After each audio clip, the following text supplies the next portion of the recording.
Guys लेकर आ चुके हैं आप सभी के लिए फिर से Bihar special Bihar GK practice set questions को लेकर।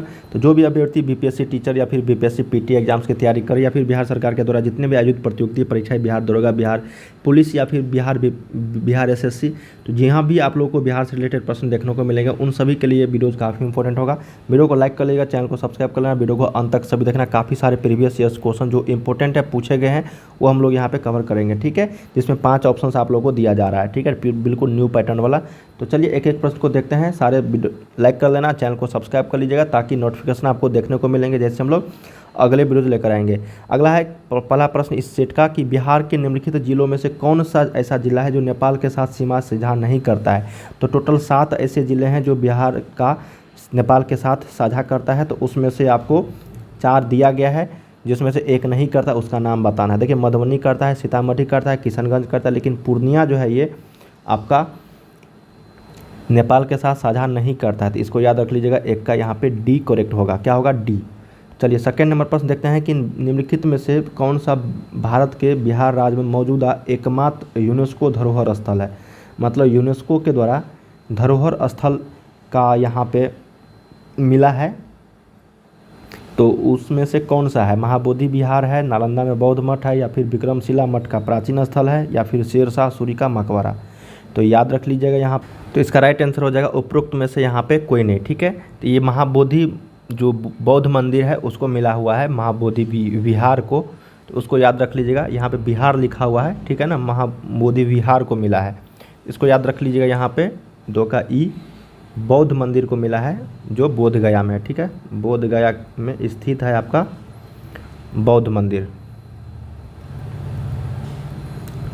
अगला देखते हैं 3 नंबर। कहा गया है कि बाढ़ super thermal power station BSTPS किस राज्य में स्थित है। तो बाढ़ एक बिहार के पटना ज़िले में स्थित है दोस्तों, तो ये बिहार में ही स्थित है बाढ़ super thermal power BSTPS। Option number 3 का यहाँ पे एक करेक्ट होगा। चलिए 4 नंबर देखते हैं। यहाँ पे कहा गया है कि बिहार प्रोविंशियल किसान सभा का गठन कब हुआ। देखिए बिहार प्रोविंशियल किसान सभा का जो गठन हुआ था ये 1929 में हुआ था, तो इसको याद रख लीजिएगा। 4 का ए यहाँ पे करेक्ट होगा। 5 नंबर देखते हैं किस अधिनियम के तहत बिहार एक अलग राज्य बना था। तो ये बना था आपको भारतीय काउंसिल अधिनियम 1909 के तहत भारत सरकार अधिनियम। देखो यहाँ पे किस अधिनियम के तहत बिहार एक अलग राज्य बना, ठीक है ना, तो ये भारत सरकार अधिनियम 1935 के तहत एक अलग राज्य का दर्जा दिया गया, तो इसको याद रख लीजिएगा। 5 का ए। बंगाल से अलग हुआ था 1912 ईस्वी में, ठीक है। अगला है यहाँ पे 6 नंबर कि बिहार में कृषि भूमि की जोतों का औसतन आकार दूसरे राज्यों की तुलना में है। तो बिहार में कृषि भूमि की जोतों का जो औसतन आकार है दूसरे राज्यों की तुलना में वो नीचे से आपका द्वितीय है, न्यूनतम से द्वितीय, ठीक है। अगला है कि भारत के किस राज्य की वर्तमान मूल्यों पर नवीनतम प्रति व्यक्ति आय न्यूनतम है। तो वो है आपका बिहार। तो बिहार में सबसे कम न्यूनतम प्रति व्यक्ति आय है पूरे राज्य में। अगला है यहाँ पे कि बिहार में प्रति 1 लाख जनसंख्या पर सड़क की जो लंबाई है वो न्यूनतम है, न्यूनतम से द्वितीय है, या फिर क्या है। तो यहाँ पे करेक्ट हो, तो यहाँ पे हो जाएगा न्यूनतम से आपका क्या होगा? द्वितीय। तो बिहार में प्रति 1 लाख जनसंख्या पर सड़क की जो लंबाई है वो न्यूनतम से द्वितीय है, मतलब लास्ट से आपका दूसरा स्थान है, ठीक है। और सबसे कम आपका जम्मू कश्मीर में है। अगला है 9 नंबर कि बिहार निम्नलिखित में से कौन सी नदी फतुहा के पास गंगा नदी में मिलती है। तो फतुहा के पास जो गंगा नदी में मिलने वाली नदी है उसका नाम है आपका पुनपुन नदी। ऑप्शन नंबर 9 का बी यहाँ पे करेक्ट होगा, ठीक है। अगला देखते हैं कि कोपेन के जलवायु वर्गीकरण के अनुसार उत्तर बिहार की जलवायु किससे प्रदर्शित की जा सकती है, ठीक है। तो ये आपका CWG ऑप्शन नंबर 10 का एक करेक्ट होगा। अगला है मुजफ्फरपुर, दरभंगा तथा चंपारण जिलों में कौन सी मिट्टी अधिकांश पाई जाती है। मुजफ्फरपुर, दरभंगा और चंपारण जो बाढ़ क्षेत्र है तीनों, तो बाढ़ क्षेत्र में जो अधिकांशतः मिट्टी पाया जाएगा वो आपका नवीन जलोढ़ मिट्टी होगा, ठीक है, नवीन जलोढ़ मिट्टी।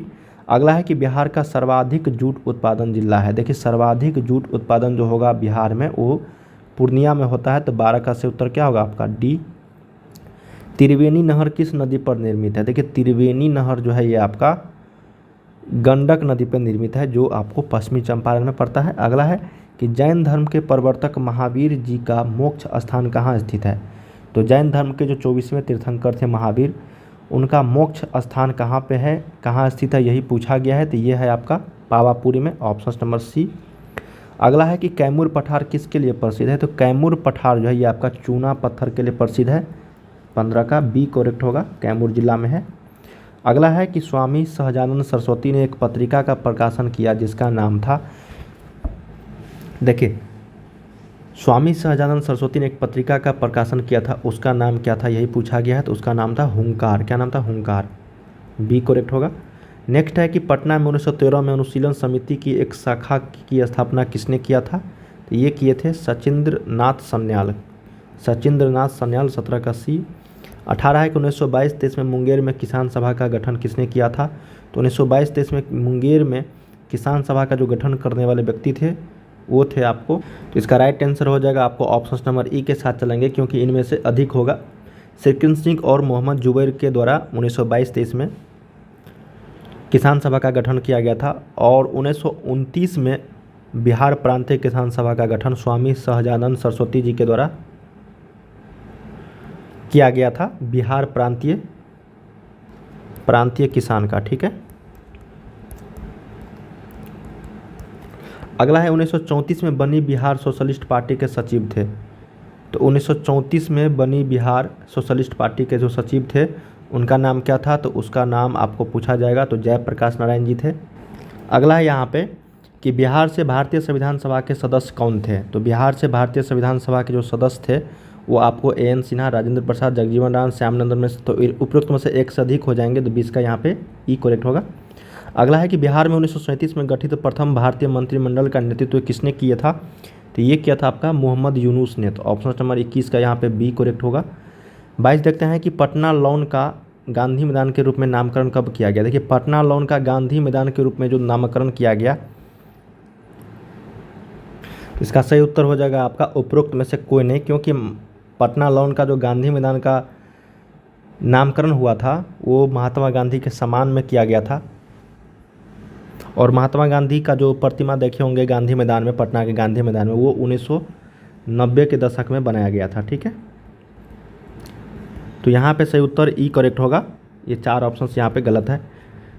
अगला है कि बंगाल विभाजन की घोषणा कब की गई थी। देखिए 1905 में हुआ था, लेकिन कितने तारीख को हुआ था, तो ये याद रखिएगा, जुलाई 1905 में, 19 जुलाई 1905 को हुआ था बंगाल विभाजन का घोषणा। तो हम लोगों ने यहाँ पे 1 से लेकर 23 तक क्वेश्चंस किए हैं जो प्रीवियस ईयर्स में पूछे गए प्रश्न थे। तो यहाँ पे चलिए हम लोग अगले वीडियो में और भी काफ़ी सारे क्वेश्चंस का प्रैक्टिस सेट लेकर आएंगे जो आप सभी के एग्जाम्स के लिए इंपॉर्टेंट होगा। मिलते हैं अगले वीडियो में, तब तक के लिए आप लोग तैयारी करते रहिए। Bye bye.